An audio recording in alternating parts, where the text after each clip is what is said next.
Realmente el componente este de una nobleza lúgubre, barroca, que van con máscaras del carnaval, eso es un poco lo anecdótico. Sí que es verdad que popularizaron el carnaval de Venecia y las máscaras venecianas como una manera de que esta gente pudiera salir en público a las fiestas y a todas las celebraciones que se hacían en Venecia sin ser reconocido. Así Tiene una foto Rofredo Gaetani de Aragón a Lobatelli con Ivana Trump también. Fue su mujer. Después de ser la mujer de Trump, cuando se divorcian, Ivana se va con él. Un rastro entre la mafia italoamericana, con su particular presencia en Nueva York, Las Vegas, Atlantic City, con los casinos, con esta nobleza negra, esta nobleza italiana, es decir, los supervisores de estas mafias en última instancia, que tienen de abogado las 7 familias a Roy Cohn, que es el mentor de Donald Trump. El propio Papa veía que se estaban convirtiendo en un elemento de poder dentro de la Iglesia, con más poder que los cardenales. Es decir, como pasó un poco con los templarios, que era una amenaza tanto para el Papa como para el rey de Francia. Se dan cuenta que los jesuitas conspiran contra el absolutismo, conspiran contra las coronas, en este caso la de Portugal y la de España y la de Francia, que por lo tanto es un elemento de desestabilización social y política para la corona. Casa Aldobrandini, con una princesa italiana, Olimpia Anna Aldobrandini, se casó con David de Rothschild en los años 70. El heredero de la familia Gaetani, el conde Don Giovanni Gaetani, está casada con Ginevra Elka, que es de origen askenazi. La entrada en juego de Castilla por un lado al oeste y al este de Aragón va a ser lo que haga que Venecia espabile y diga, bueno, pues tenemos que ir a Ámsterdam y a Londres y expandirnos un poquito. Si con ello tenemos que hacer un cisma en la cristiandad, es decir, escindirnos del catolicismo, fomentar la reforma y convencer a otros príncipes de que adopten pues un nuevo paradigma teológico, pero también incluso económico, lo hacemos.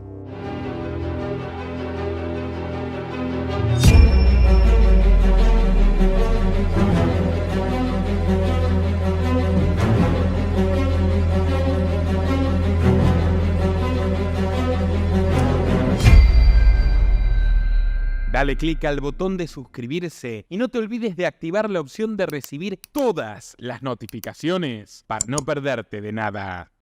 Amigos, uno de los temas que más me han consultado a lo largo de los años es el de la nobleza negra veneciana, de todos los grupos de poder, de todas las sociedades secretas o discretas, de todas las redes de lobby de influencia mundial que a menudo se comentan. La nobleza negra es una de las menos conocidas, pero al mismo tiempo persiste la noción entre quienes gustamos de investigar estas cosas, que al mismo tiempo son muy, muy influyentes. Así que esa discreción podría resultar oportuna. Por tanto, he invitado a alguien que ya han visto múltiples veces en mi canal, que es un experto en estos temas, tanto de cuestiones esotéricas como de redes ocultas del poder. Su nombre es Pedro, de un gran canal español llamado Saliendo de la Caverna, que yo siempre se los recomiendo mucho. Y Pedro, quiero ir pero así directo al grano, luego llegaremos a los vínculos que tienen con los Clinton, con Trump, con figuras muy poderosas de la modernidad. Pero vamos a empezar desde el principio. ¿Quiénes son? ¿Cómo surgen? ¿Cómo construye su poder la nobleza negra? ¿En qué contexto y cómo evoluciona a lo largo de la historia? Muchas gracias en primer lugar, Nicolás,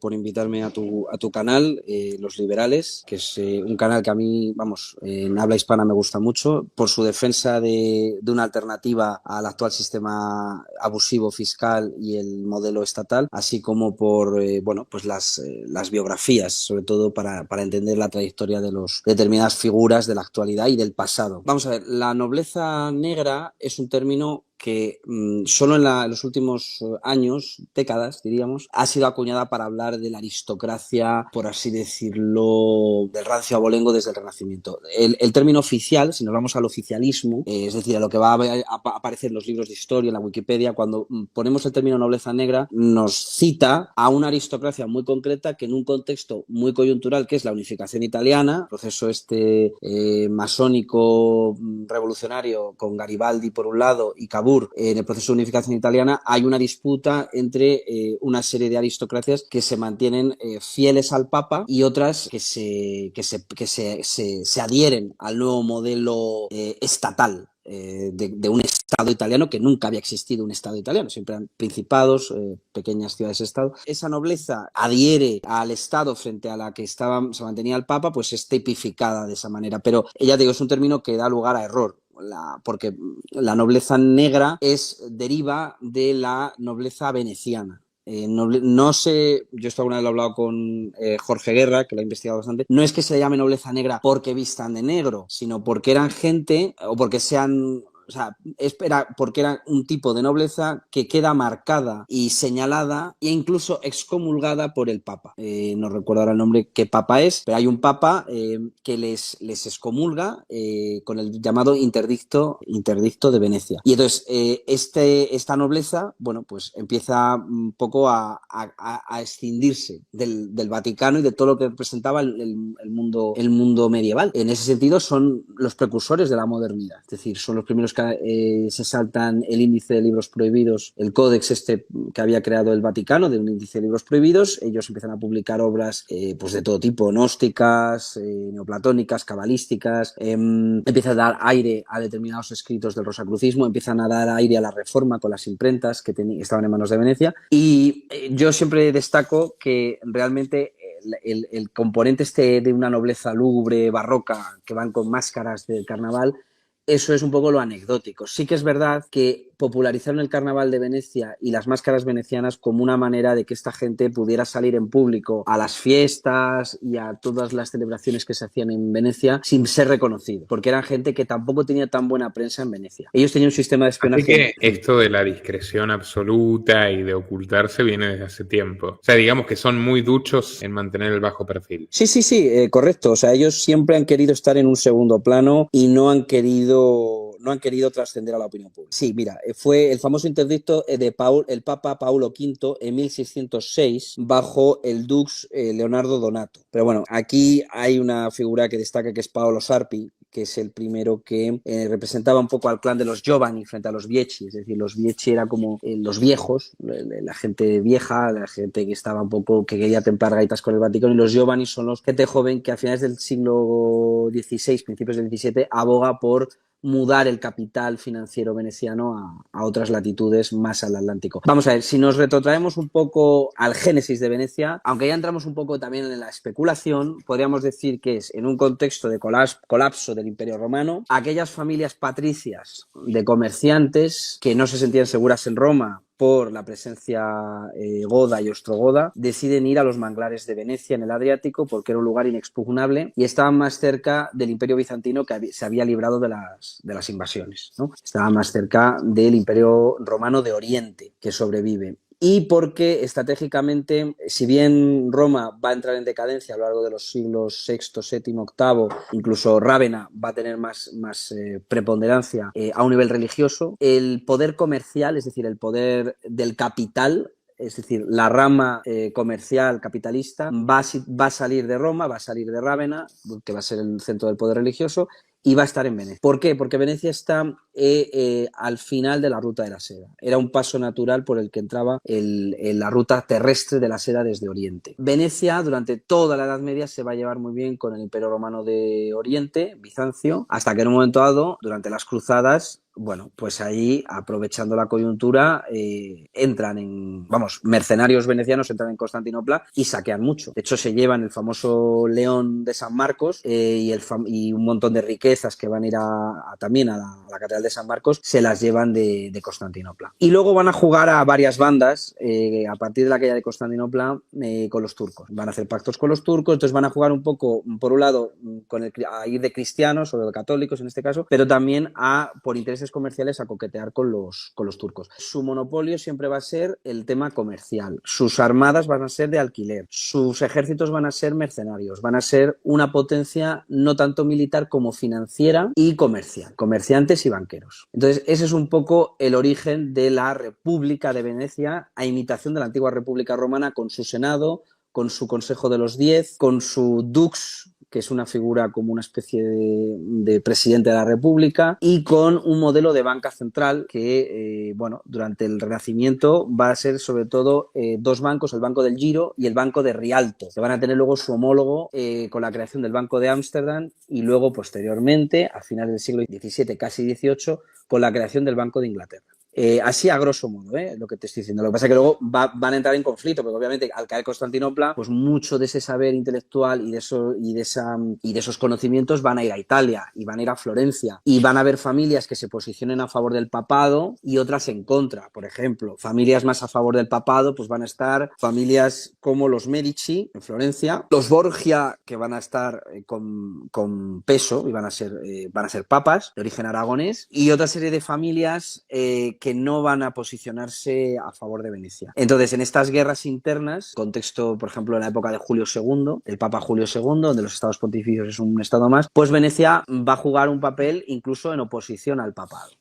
Simplemente porque llega un momento en el cual no pueden colocar a sus papas las familias de Venecia. Familias como los Aldobrandini, familias como los Colonna, familias como los Pallavicini, entonces estas o los Orsini. Entonces este tipo de familias, al no poder colocar a sus hijos como papas, pues van a entrar en otro tipo de conflictos, porque ya no van a tener el monopolio religioso. Entonces van a tener que entrar en guerras comerciales, y sobre todo lo que más les va a doler es que en esa pelea entre diferentes familias, por ejemplo, al norte en Milán, los Visconti contra los Sforza, los Medici contra los Pazzi, que hay un famoso atentado de los Pazzi contra los Medici, y en Venecia no van a poder competir con la llegada de una nueva potencia que es Castilla y Aragón unidas por la toma de Nápoles. Sobre todo ya Castilla en la exploración del Atlántico, abriendo rutas en la conquista de América, Portugal abriendo rutas por el Cabo de Buena Esperanza, por África, pero lo más interesante va a ser Aragón, que va a empezar a expandirse por el Mediterráneo, Córcega, Cerdeña, Sicilia,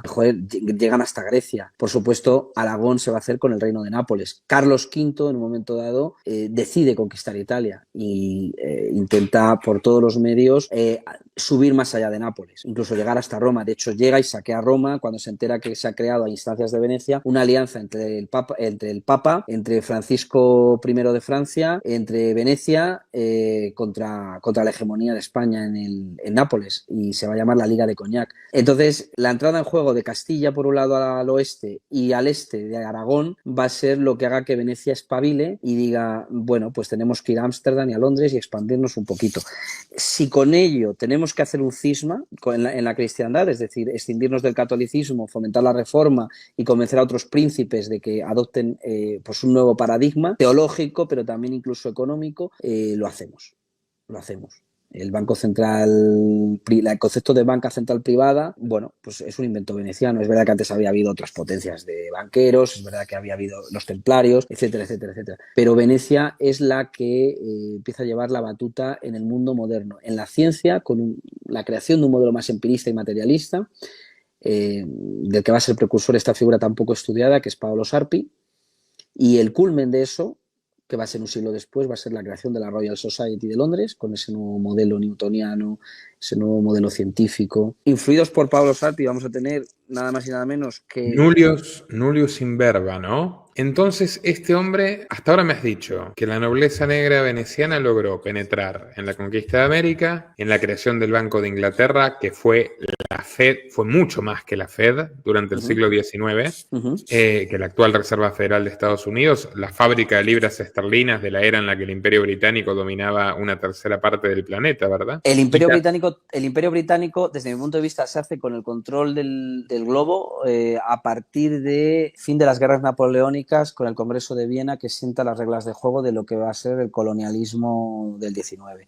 Pero ya la idea de Imperio Británico ya está en John Dee, el asesor barra astrólogo, barra agente diplomático, etcétera, agente de inteligencia diplomático, astrólogo, de la reina Isabel I de Inglaterra, que es un poco el que la va a convencer de que muera virgen, de que no tenga descendencia, porque la rama veneciana en Inglaterra quería gobernar con los Estuardos. ¿Por qué? Porque los Tudor, que habían provocado ese primer cisma con Enrique VIII, con el famoso divorcio y luego, bueno, pues la ejecución de Ana Bolena, etcétera. Pero, ¿qué pasa? Estuardo, Jacobo, este rey, como estaba emparentado, por un lado, era nacido en Escocia, pero con una madre que era prima de Isabel, unía por primera vez bajo su reinado Inglaterra y Escocia. Entonces les interesaba a esta aristocracia de origen veneciano tener a un rey que uniera las Islas Británicas. Para empezar, Escocia e Inglaterra. Por eso promueven a los Estuardos. Ese es un poco el tema. Ahí hay una facción, incluso se crea un partido, el Partido Veneciano. Shakespeare hace muchas referencias a Venecia en esa época porque estaba de moda. Ahí tenemos la figura de Francesco Sorsi, que es un agente veneciano que va a ser muy amigo de Robert Cecil, que va a ser el principal precursor de ese puente financiero. Ojo, porque el apoyo de Venecia no va a ser con armas, no va a ser con soldados, sino va a ser con capital. Un poco por ahí van los tiros. Te decía antes que Paolo Sarpi llegó a influir incluso, y lo citan, y en figuras tan relevantes como Thomas Hobbes, el teórico del Estado moderno. Te quiero hacer una pregunta. Una alianza que a mí siempre me llamó la atención fue la que compra el grupo Pearsons, los Rothschild y los Agnelli, que son los editores de The Financial Times y de The Economist, esta revista mundialmente famosa por análisis tan agudos, incluso visuales, que creo que eso es lo que más la ha masificado, pues es una revista de ejecutivos, pero ha sido masificada en la cultura de masas y ha sido considerada profética precisamente por las tapas. ¿Esa sociedad tiene algo que ver con la nobleza veneciana? ¿Los Agnelli pertenecen a la nobleza veneciana? El caso Agnelli, que es el presidente de la Fiat, pues sí, comparte una mezcla con nobleza negra, pero también tiene un origen, por así decirlo, askenazi. Vamos a ver, por ejemplo, el que fue jefe de la familia Agnelli era John Elkann. Él, por ejemplo, en 1927 fue el heredero elegido de su abuelo materno, Gianni Agnelli. Entonces, los Agnelli están emparentados a través de Lavinia Borromeo con una familia de origen de la nobleza negra, que es la Casa Borromeo, de bastante tradición en Italia. Y al mismo tiempo también están emparentados con la Casa Saboya, a través de la princesa María Gabriela de Saboya, que bueno, pues se casó con una figura de origen askenazi, que era Robert de Balcany, que bueno, pues fue una figura bastante conocida en la aristocracia española, incluso fue amigo del rey Juan Carlos I. Entonces, el origen entre la nobleza negra y los matrimonios con esta gente de origen askenazi, pues se remontan a bastante tiempo. No hay que olvidar que, por ejemplo, vamos a ver, la casa Aldobrandini, con una princesa italiana, Olimpia Ana Aldobrandini, se casó con David de Rothschild en los años 70. El heredero de la familia Gaetani, el conde Don Giovanni Gaetani, está casada con Ginevra Elkann, que es de origen askenazi. Es decir, entonces, ya te digo, por ejemplo, el príncipe Domenico Napoleone Orsini también está casada con una persona de origen askenazi, que es Martine Barnheim Orsini, hija de Antoine Barnheim, un banquero de este origen. Entonces, para mí, siempre esta gente de origen askenazí van a ser un poco el testaferro, la pantalla sobre la que se van a apoyar y se van a emparentar con ellos, pero siempre la nobleza negra va a tener un peso mayor. Lo que pasa es que prefieren tener a esta gente que dé la cara. En este caso, por ejemplo, siempre se habla de los Rothschild, pero no se habla como los creadores del Banco de Inglaterra en 1690 a finales del siglo XVII, pero nunca se va a hablar de la gente que está más allá de ellos. Pero obviamente esta gente se ha casado con ellos, pero siempre van a ser nobleza de segunda fila. Obviamente les van a dar títulos de aristocracia. Les dieron la baronía, los barones de Rothschild. Pues sí, tienen un título nobiliario, pero van a ser siempre, pues eso, cripto-askenazis de corte, es decir, gente de la corte. No van a ser en origen la aristocracia italiana. Lo que pasa es que van a estar ahí siempre presentes. Por ponerte un ejemplo, o sea que sí que hay una conexión entre ese mundillo, ¿vale?, que es el mundo visible y que no representa ni mucho menos a una religión concreta, porque ellos mismos, en este caso los Rothschild, no son practicantes, les da igual la Torá, vamos, que es que eso es solo una fachada, es decir, ellos están más interesados pues en la vieja astroteología, el viejo ocultismo, en la cábala, en la astroteología, a nivel de creencias, entiendo yo, pero no en la Torá, por mucho que ellos fueran precursores de un estado secular en Oriente Medio y dieran la cara, aunque fue el Imperio Británico, los acuerdos de Balfour. Pero para mí, en mi opinión, una cosa es quien firma los cheques y quien está de testaferro a nivel de contabilidad y de finanzas, y otra cosa es la gente que hace las reglas de juego, que está más allá de dar la cara y firmar los cheques a nivel financiero. No sé si me he explicado. Te has explicado bastante bien. ¿Cómo sigue la trama? La trama, bueno, la trama de la nobleza negra, Sí. en general, vale. Bueno, pues yo, desde mi punto Por de ejemplo, vista...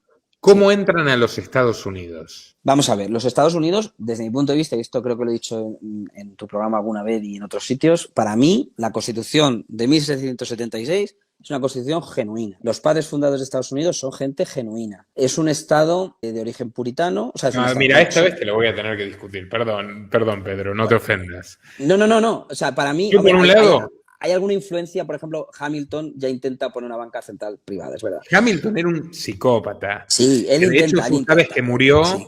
Murió retando a duelo a no me acuerdo quién, a un vicepresidente. Hamilton fue el primer secretario del Tesoro, es ideólogo del proteccionismo y los aranceles norteamericanos, agrarista, y además su federalismo era lo contrario al federalismo, o sea, quería un gobierno central fuerte tirando a despótico, cosa que el presidente Washington, que era su jefe, bien que lo practicó, por ejemplo, yendo a buscar con el ejército a la esclava que se le escapó y mutilándola como castigo. Jefferson violó sus esclavas y era un tipo que vivía dando lecciones de pureza moral y tenía a las esclavas de concubinas y las violó y además se arruinó, era pésimo en los negocios y escribía contra el sistema capitalista. No sé si sabías eso, pues yo no sé a qué mente descabellada se le ocurrió poner a Jefferson como uno de los padres del liberalismo. Está bien que era bastante hipócrita, pero hablaba en contra de la sociedad de clases europea y hablaba a favor de mantener una sociedad agrícola de terratenientes, o sea, el neofeudalismo en el que vivían. O sea, era una pandilla de delincuentes, porque es un documental sobre el origen secreto de los Estados Unidos para el 4 de julio,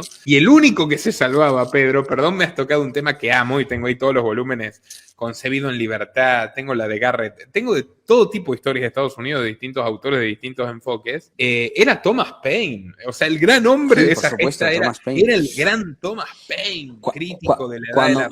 Sí. Cuando me refiero que son genuinos, me refiero que no hay una voluntad de prolongar el Imperio Británico en esas tierras. Es decir, no, yo entiendo. Que son apoyados por dos monarquías. Ojo, no hay que olvidar que es apoyado por dos monarquías católicas, la monarquía francesa de los Luises Borbones y la monarquía española de Carlos III, también Borbones. Y es para quitar poder a Inglaterra y por venganza de una serie de atropelías que le había hecho Inglaterra a Francia en las colonias en el Canadá y a España con la piratería. Y va a haber una venganza luego de Inglaterra por este apoyo tanto de Francia como de España a la independencia de las colonias. Sí, pero llegó tarde igual el apoyo francés.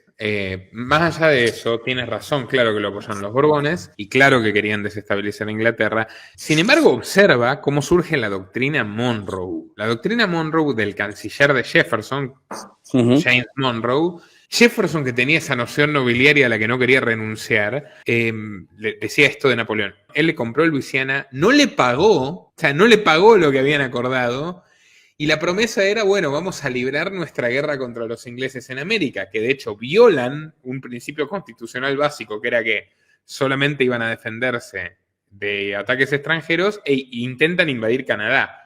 Son las guerras anglo-estadounidenses de 1812 que pierden o salen en tablas, porque los ingleses estaban concentrados en el frente europeo con el dolor de cabeza de Napoleón y con ahí unas dotaciones residuales aplacaron a los yanquis en Canadá. Pero pactaron que los yanquis iban a poder expandirse, los estadounidenses iban a poder expandirse hacia Centroamérica, hacia los territorios españoles que Inglaterra no tenía en su poder.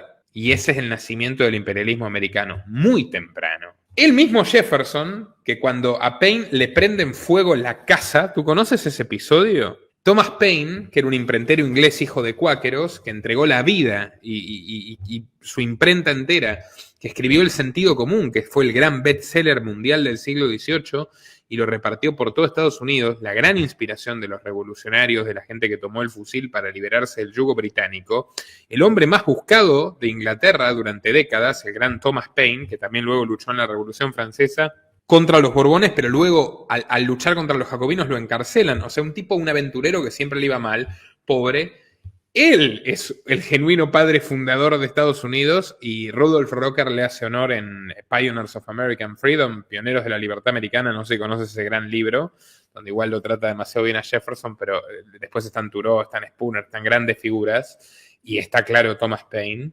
Pero Thomas Paine, claro, él lucha de esa forma, tenazmente, porque quería un país sin esclavitud, porque quería un país con libre comercio, porque quería un país sin desigualdades como las que había, claro, entre el dueño de esclavos Jefferson y los esclavos de Jefferson, o el dueño de esclavos Washington y los esclavos de Washington.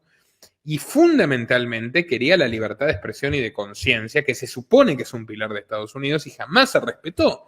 Y cuando él publica La Edad de la Razón, él que decía mi mente es mi templo, mi patria es el mundo entero y mi religión es hacer el bien, es una gran crítica deísta, porque Paine cree profundamente en Dios, pero es una gran crítica a la religión organizada, cristianismo, judaísmo, islam, reinvenciones constantes de la antigua veneración al sol. Le prenden fuego a la casa los locos puritanos que le debían su libertad, ¿sabías? Y Jefferson, él le escribe a Jefferson, y Jefferson, que ya era un alto funcionario, le dice, bueno, Thomas, yo creo que ya deberías tomarte unas vacaciones en Europa. O sea, es muy representativo de lo que son los Estados Unidos. Perdona, Pedro, tenía que comentarlo. Adelante, disculpa la interrupción. Sí, claro, me refería a Estados Unidos, obvio, tiene sus vicios y obviamente los padres fundadores de Estados Unidos, muchos de ellos tenían esclavos, lo cual es una contradicción decir, me quiero emancipar de la famosa metrópolis de Londres que me esclaviza, pero yo quiero tener esclavos, es un poco contradictorio.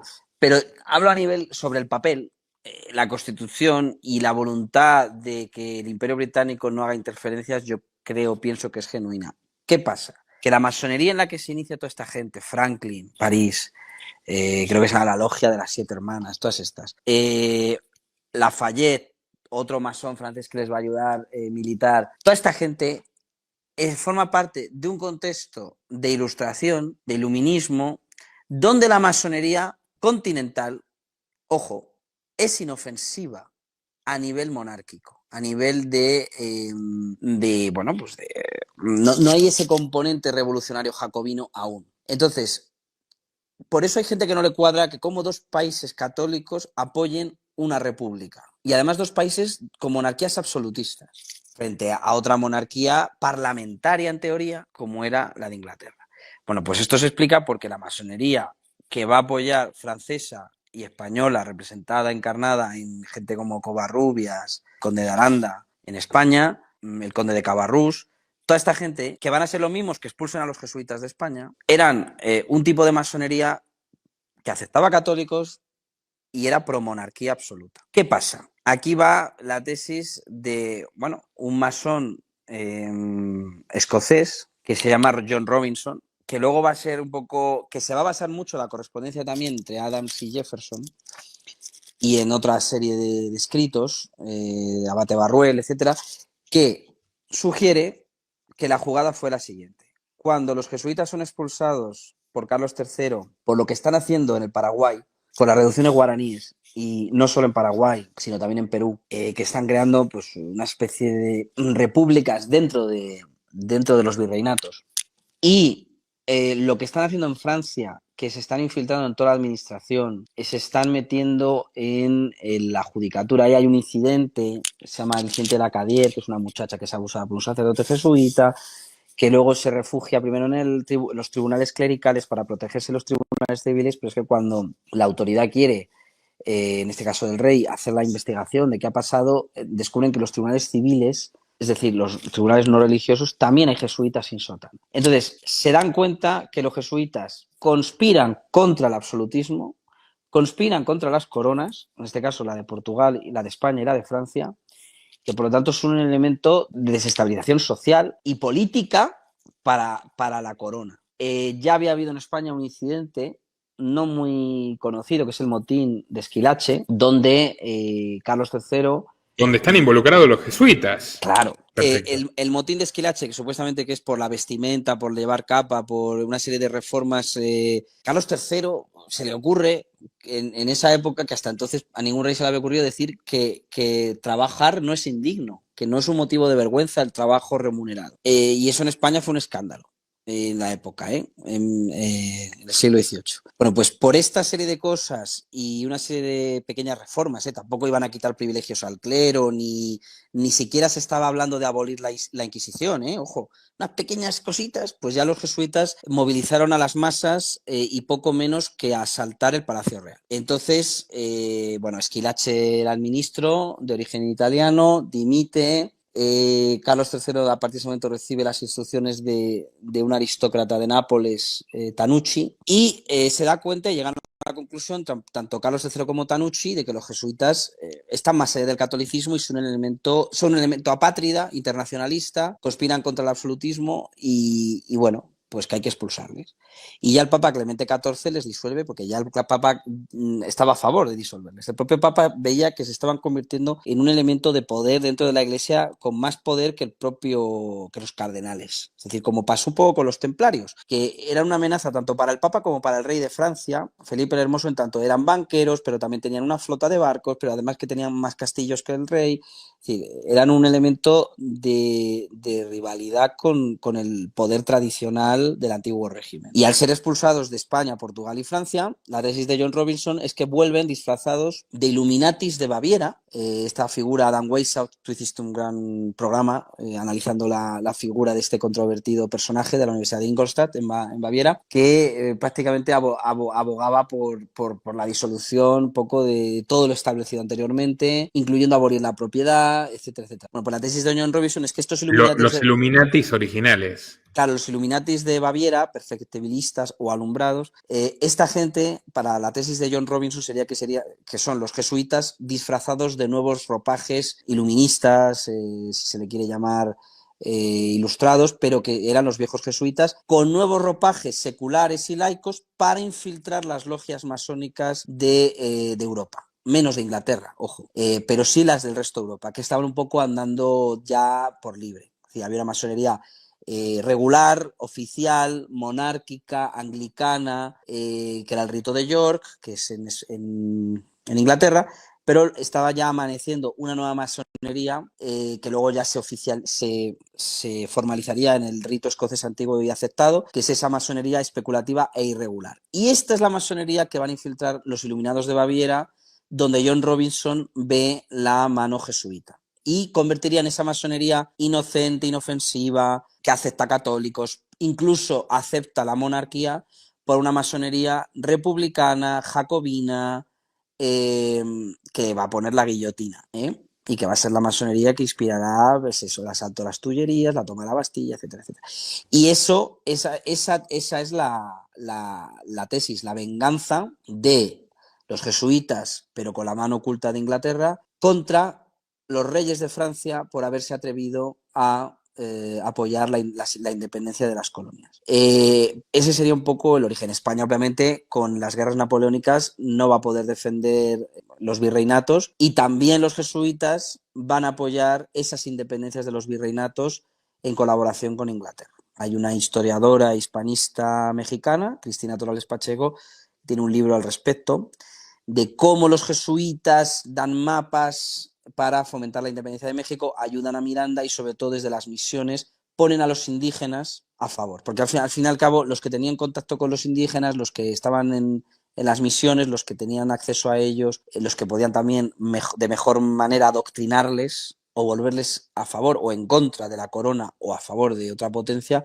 eran los jesuitas. Luego otro libro que voy a recomendar, ya que estoy aquí, es un libro que se llama Tempestad en el tiempo de las luces, la extinción de la Compañía de Jesús, de Enrique Jiménez López, que es un catedrático español. Es un libro bastante académico, pero aún así se atreve a decir que, cierto o no, la élite local de España, Portugal y Francia de esa época consideraba a los jesuitas los verdaderos conspiradores, no la masonería. La masonería será infiltrada, pero en esa época la masonería no era vista como un elemento subversivo en España, Portugal y Francia. Era visto la Compañía de Jesús, siendo supuestamente católicos, siendo supuestamente el brazo de la Contrarreforma, etcétera, etcétera. Ahí habría que hablar de por qué los jesuitas han jugado a dos bandas durante toda la modernidad y qué papel han tenido con la nobleza veneciana. De hecho, es muy curioso que hay un historiador que es Rodolfo Terragno, que explica cómo los jesuitas, cuando son expulsados, solo les acoge les acogen Federico el Grande en Prusia y van a ayudarle a crear el modelo de educación prusiana, que va a ser una educación basada en la memorización, etcétera, etcétera. Y luego Catalina de Rusia, Catalina la Grande en Rusia les va a coger. Y Inglaterra. Inglaterra, siendo un país anglicano, protestante, pues unos jesuitas que iban a Cádiz y no les dejan, cuando ya son, en los virreinatos hay una primera expulsión del Perú, intentan entrar en Cádiz y en el puerto de Cádiz no les dejan entrar, entonces se van a Inglaterra y en Inglaterra sí les reciben. Entonces, ese interludio entre la expulsión 1764 en Francia, 1767, creo recordar en España, hasta que son restaurados en el siglo XIX a partir del Congreso de Viena, 1813, ahí en ese periodo de tiempo es cuando los jesuitas van a jugar ese papel de infiltración. Y de hecho, en las cartas entre Adams, Jefferson, etcétera, se cita que cuidado con estos iluminados de Baviera, porque esta gente es más peligrosa incluso que Napoleón, esta gente puede infiltrar la masonería norteamericana, esta gente revolucionaria, esta gente quiere acabar con no ya el viejo régimen, sino con la civilización, así lo dicen.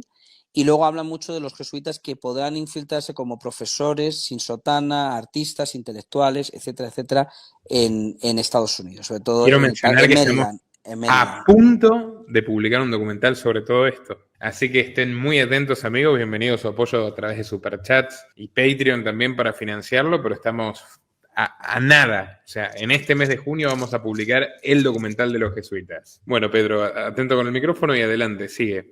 Vamos aproximándonos al siglo XX, si te parece, con la nobleza negra y sus andanzas. Por supuesto, sí. Hombre, yo sobre todo explicaría que la recreación de la Reserva Federal es una obra que se intentó durante todo el siglo XIX, pero hubo varios presidentes, se oponían, uno de ellos fue Andrew Jackson, y que finalmente va a culminar en la Reserva Federal en la época de, creo que era Woodrow Wilson, y que ahí va a ser la mano de la City de Londres, es decir, federal, pero con familias de industriales que les van a dejar ser banqueros, en tanto sirven de testaferros a la mano de la City de Londres y de los banqueros que están en la City de Londres. Y ese es, para mí, el origen de la Reserva Federal norteamericana. En el fondo es una copia de copias de este viejo modelo de banca central privada con una república endeudada, con una deuda pública, con este banco privado que emite la moneda con un interés que va endeudando la hacienda pública de ese país. Por lo tanto, ya es una nación viciada de base. Igual que Estados Unidos, por ejemplo, contrajo una deuda ya de base, tengo entendido, en tanto la independencia se costeó con dinero de potencias extranjeras. E igual que los virreinatos, cuando se independizan, con todos estos, ¿no? Bolívar, todos estos libertadores, pues lo van a hacer con un capital que les va a endeudar con la metrópolis.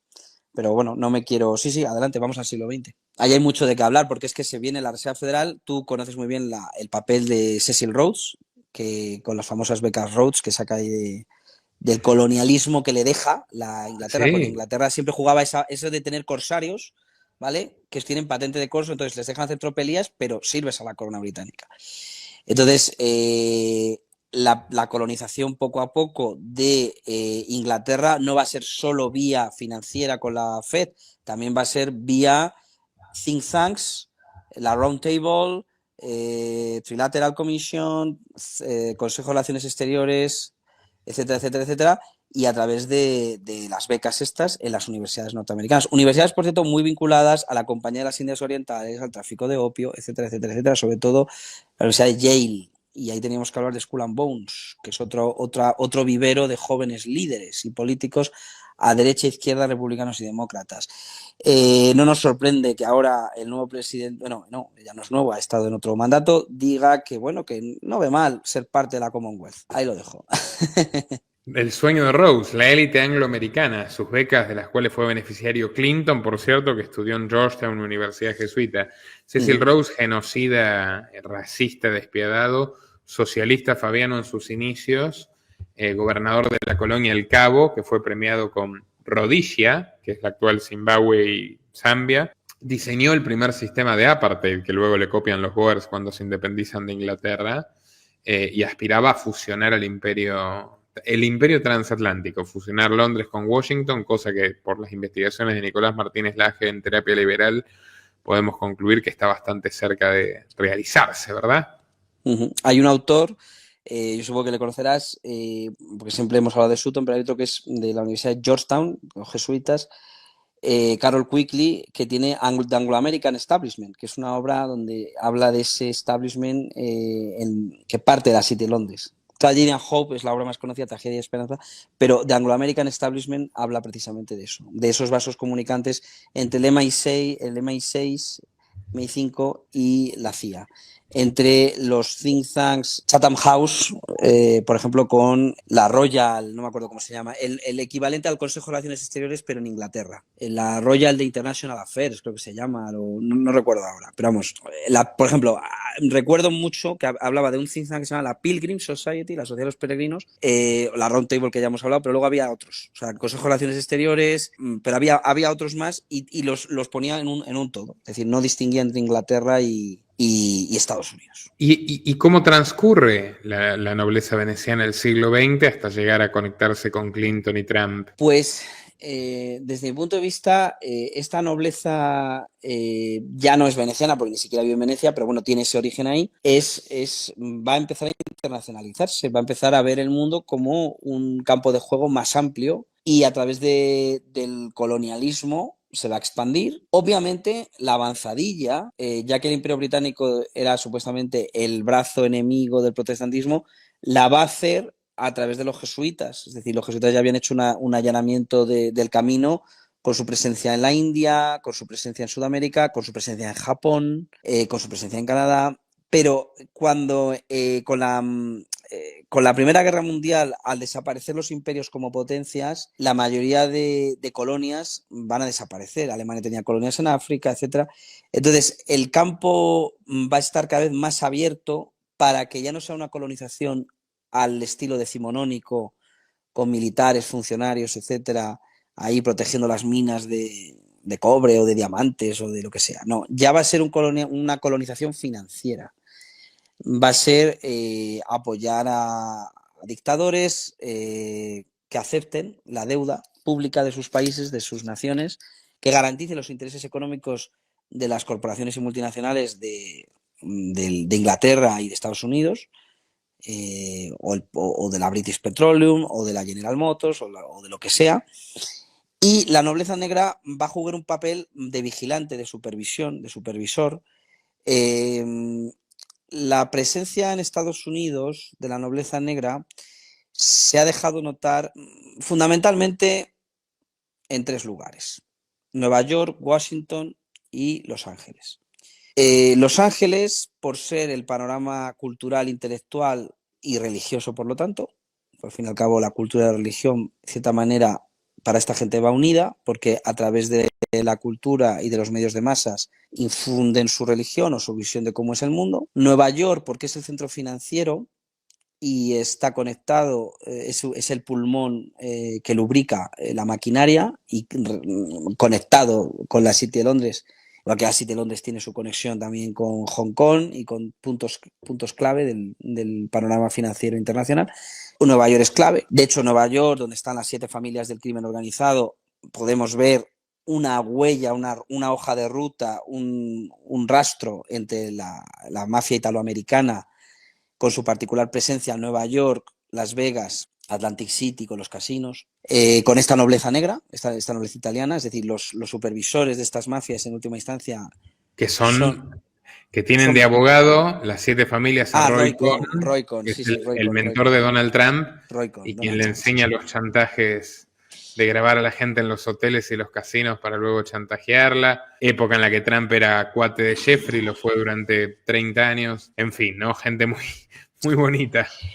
Esta gente siempre va a tener a testaferros y a proxenetas y a gente que les asegure que van a dar la cara por ellos si todo sale mal, o son gente que pueden sacrificar. Es decir, lo de la isla de Epstein con Jeffrey Epstein y Ghislaine Maxwell. Ghislaine Maxwell, al fin y al cabo, es la hija de un agente de la inteligencia británica que había colaborado también con el Mossad, que le dejan ser un empresario un magnate de la comunicación, pero le dejan ser un empresario y magnate de la comunicación en tanto garantiza y sirve a la inteligencia británica. y graba a la gente y chantajea a la gente, pero chantajea a la gente, obviamente le dejan un margen de maniobra para sus intereses egoístas y para su propio beneficio, pero en última instancia sirviendo a la corona británica y sirviendo a estas familias de la élite británica, de la aristocracia británica. Y su hija, que va a ser muy buenas relaciones públicas, va a hacer el mismo modus operandi que ya hacía su padre como agente de inteligencia con la tapadera de mogul de los medios de comunicación, pero en suelo americano. Pero no seamos ingenuos, Jeffrey Epstein trabajaba para los servicios de inteligencia, no era una figura que iba por libre. Entonces, lo que la gente se queda es que era alguien que andaba solo, que tenía su propio plan.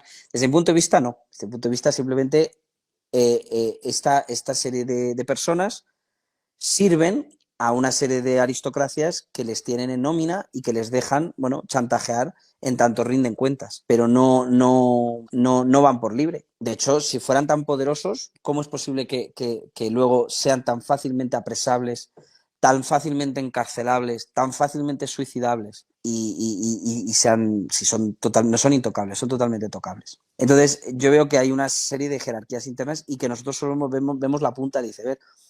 Donald Trump. Pues Donald Trump, desde mi punto de vista, no es que se relacionara con los Clinton, que no deja de ser gente de segunda fila, tercera fila.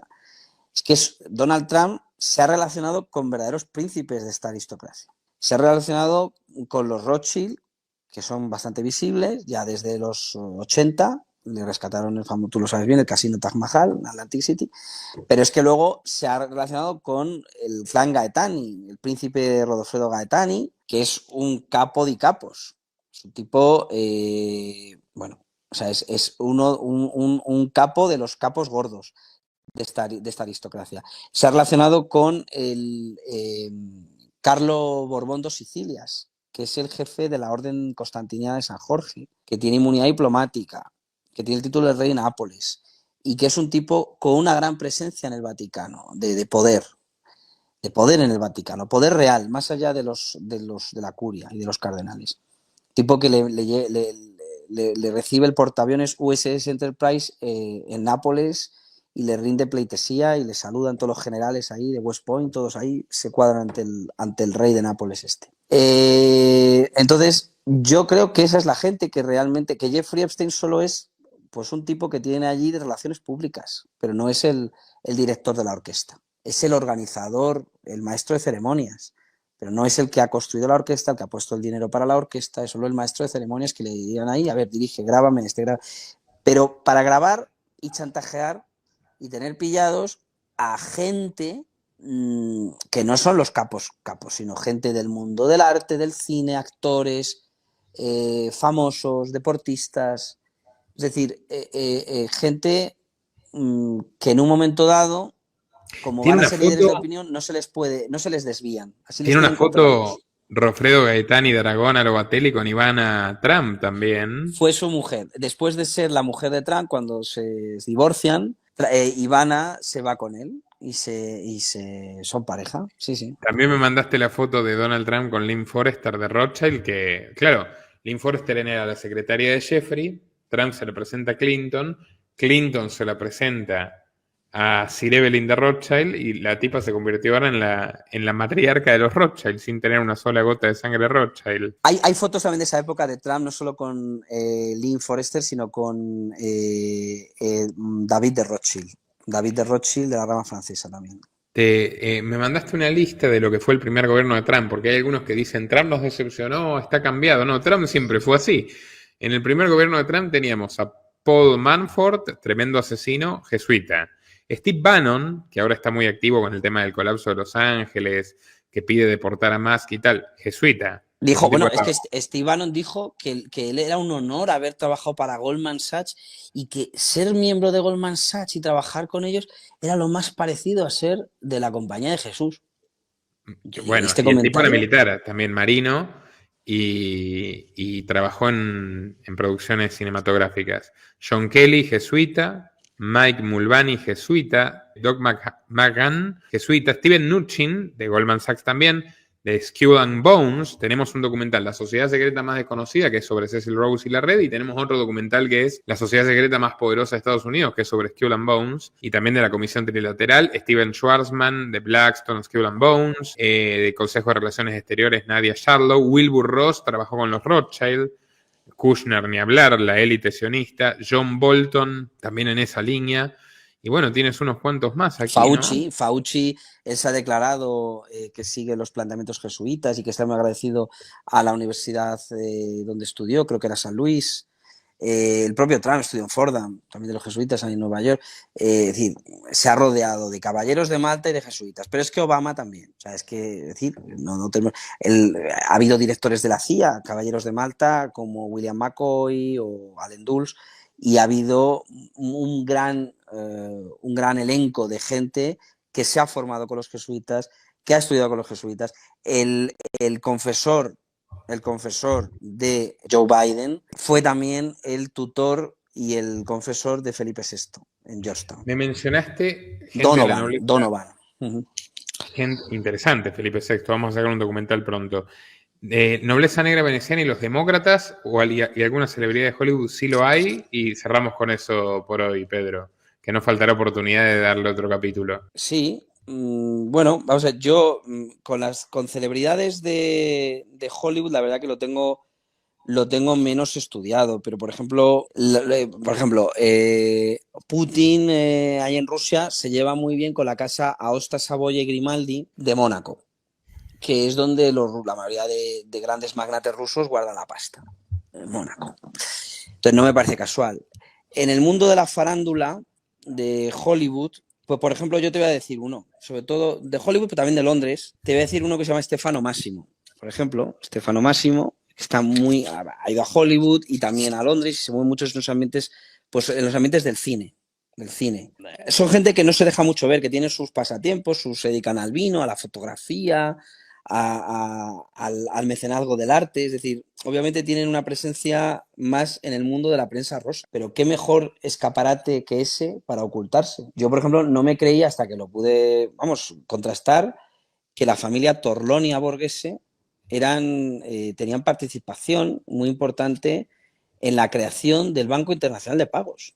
Gente que supuestamente, oficialmente, tienen como la casa museo ahí Torlonia en Italia, en la Villa Torlonia, como una especie de casa museo cedida al Estado italiano para enseñar y tal, pero luego esta gente opera a nivel internacional, está más allá del Estado italiano, y esta gente, la casa Torlonia... Que pueden matar a alguien ahí, no hay jurisdicción de Suiza. O sea, tienen su propia policía, su propio servicio médico. Exacto. Es decir, oye, y con Clinton y los demócratas... Bueno, ya mencionaste a Biden. Y con Hillary tenías algo para decirme, ¿verdad? Hillary Clinton es que se ha movido en los mismos ambientes de Trump, realmente. O sea, se ha movido en los mismos ambientes de Trump. Pero yo, por ejemplo, te diría, muy vinculado al mundillo más demócrata y más progre, Yahya Sergio Pallavicini, que bueno, oficialmente es musulmán y bueno, ha estado muy vinculado con la casa Pahlavi de Irán, y este tipo, pues ha estado, es considerado uno de los que representa el ala jesuita más de izquierdas del Vaticano a nivel de estos príncipes de la nobleza. Imam Yahya Sergio Pallavicini. Es que te podría decir más nombres. Por ejemplo, ¿en España alguien de alto perfil que hoy esté vinculado a la nobleza negra? En España, por ejemplo, en el mundillo España, la Casa Borbón y los Fritz Stuart. Los Fritz Stuart, que tienen bastante influencia, sobre todo en Sudamérica. ¿Que es la familia de la duquesa de Alba? Exacto, sí. Tienen bastante. Lo que pasa es que no son de la nobleza negra más puntera, pero están vinculados. O sea, son de segunda fila, pero están ahí y tienen mucha presencia en Sudamérica y son bastante intocables por el Estado español. Pedro, un placer. Disculpa, hemos cumplido una hora charlando. Siempre recomiendo Saliendo de la Caverna. Muy didáctico siempre que te traigo aquí. Gracias por tu tiempo. Nada, gracias a ti, Nicolás, por traerme, y nada, cuando quieras, cuando gustes. Y estimados amigos, los invito a dar like a este video, a compartir en todas sus redes y grupos y a retribuir nuestro esfuerzo periodístico desde patreon.com/Nicolás Moraz. Nuestro trabajo depende de tu apoyo.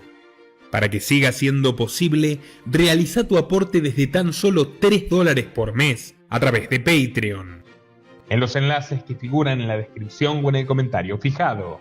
También podés hacerlo vía Bitcoin o desde la opción Unirte de YouTube. Y si estás en Argentina, elegí el medio de pago de tu preferencia a través de Mercado Pago. Quienes nos apoyen en Patreon a partir de $5 mensuales tendrán acceso a análisis, entrevistas, conferencias y documentales exclusivos. También tenemos opciones para sponsors. Así que publicita con nosotros a través de patreon.com/Nicolás Moraz.